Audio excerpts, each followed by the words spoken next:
Waste Bengal के 32,000 primary teachers के job cancellation वाले मामले ने कलकत्ता हाईकोर्ट में एक नया मोड़ ले लिया है। जब से सिंगल बेंच के जज जस्टिस अभिजीत गंगोपाध्याय ने इनकी नौकरियां रद्द की है, तब से राज्य भर में चिंता का माहौल है। अब इस मामले को डिवीजन बेंच ऑफ जस्टिसेस तपब्रता चक्रवर्ती और ऋतुव्रता कुमार मोइत्रा सुन रहे हैं, जहां राज्य सरकार ने इस फैसले के खिलाफ अपील की है। और अब जो आर्ग्यूमेंट्स कोर्ट में हो रहे हैं, उन्होंने इस केस को और भी ज्यादा पेचीदा और सिग्निफिकेंट बना दिया है। केस का नाम है मैट नंबर 873/2023। पिटिशनर है West Bengal board of primary education और रिस्पोंडेंट है प्रियंका नासार और कई दूसरे। पर इस हियरिंग में कई सारी बातें सामने आई है और जज से लेकर स्टेट सब पर कैसे उंगलियां उठी है, चलिए इस वीडियो में देखते हैं। अब बात ऐसी है कि 23 जून को एक नया चैप्टर खुला, क्योंकि पहली बार 2017 में अपॉइंट किए गए टीचर्स अपना पक्ष कोर्ट के सामने रख पा रहे हैं। सीनियर एडवोकेट कल्याण बंदोपाध्याय उनके बिहाफ में आर्ग्यू कर रहे हैं। ध्यान रहे कि ये टीचर्स ना तो सिंगल बेंच में सुनवाई का हिस्सा थे,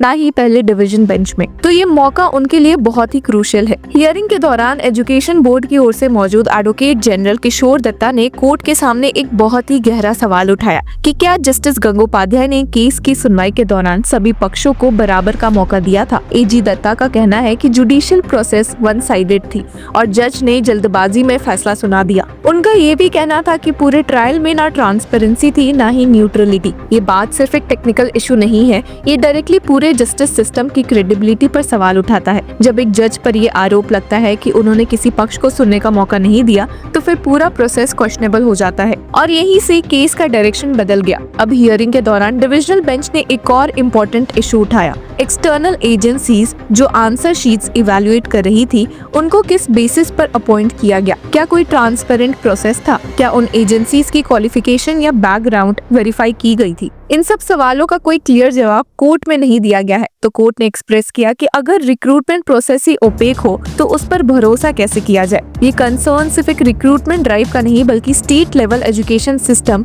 की क्रेडिबिलिटी का है। अगर इवैल्यूएशन प्रोसेस में ट्रांसपेरेंसी नहीं हुई तो इसका सीधा इम्पैक्ट लैक्स ऑफ एस्पिरेंट्स पर पड़ते हैं। अब डिवीजन बेंच के सामने सीनियर एडवोकेट कल्याण बंदोपाध्याय ने जो आर्ग्यूमेंट्स रखे, उन्होंने इस केस में एक नई अर्जेंसी और डायमेंशन जोड़ दी।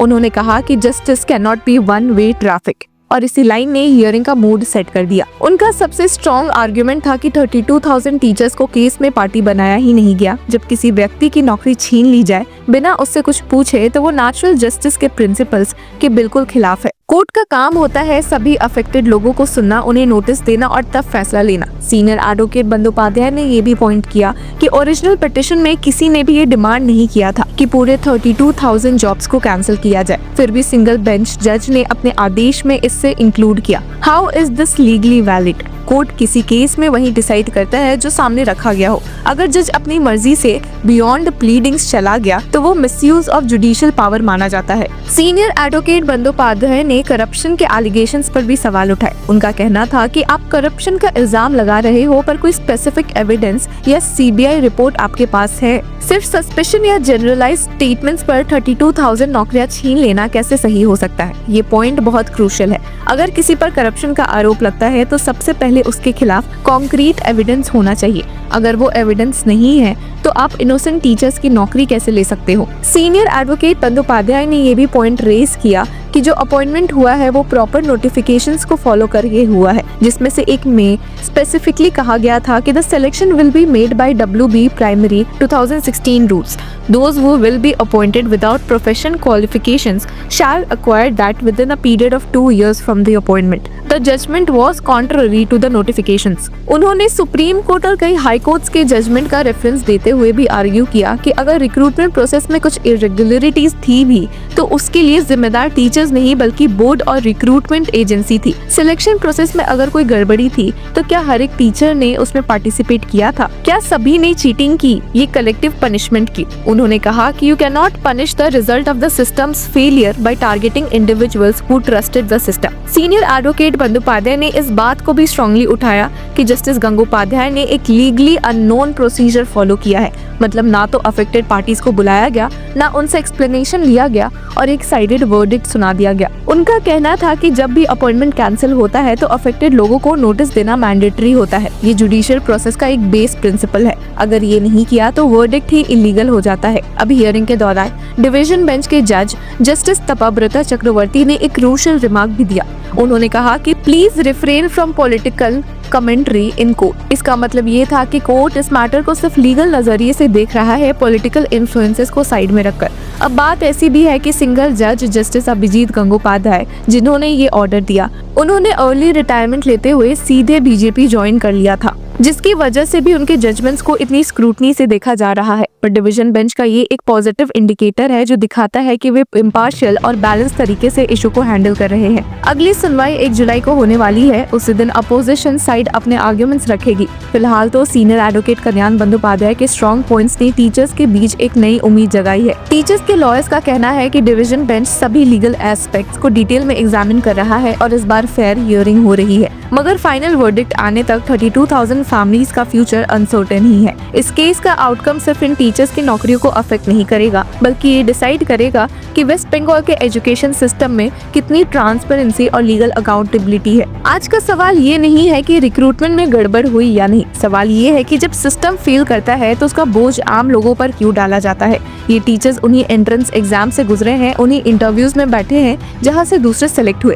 अगर सिस्टम में फ्लॉज था तो उसका सोल्यूशन सिस्टमिक रिफॉर्म होना चाहिए, ना कि मास जॉब कैंसिलेशन। अब टीचर्स के लिए क्या एडवाइस है? इस पुराने से लेकर नए मोड़ तक के लीगल ड्रामा में 32,000 टीचर्स का करियर अटका हुआ है। इस वजह से उनके लिए कुछ बेसिक स्टेप्स लेना जरूरी है। सब्र रखे और प्रोसेस पर भरोसा रखे। कोई भी डिसीजन आए बिना अफवाहों पर विश्वास न करे, लीगल एडवाइस लेते रहे, अपने लॉयर्स के रेगुलर टच में रहे और केस की हर अपडेट पर नजर रखे, एकजुट रहे। टीचर्स की ऑर्गेनाइजेशन के थ्रू कलेक्टिव एक्शन और अवेयरनेस ज्यादा इम्पैक्टफुल हो सकता है। अब ये केस सिर्फ नौकरियों की बात नहीं करता, बल्कि स्टेट के लीगल सिस्टम और एजुकेशन स्ट्रक्चर में ट्रांसपेरेंसी और फेयरनेस के ब्रॉडर क्वेश्चन को टच करता है। इस मामले में जो कुछ भी हो रहा है उसका एक इमोशनल एंगल भी है। ये सिर्फ पेपर, फाइल और आर्ग्यूमेंट्स का खेल नहीं है। ये 32,000 घरों का सवाल है। पेरेंट्स के सपने, बच्चों के स्कूल फीस, लोन की EMI, all hanging in uncertainty. जब जस्टिस सिस्टम में ट्रस्ट होता है तो लोग चुप्पी साध लेते हैं, मगर जब वही सिस्टम एक तरफ हो जाता है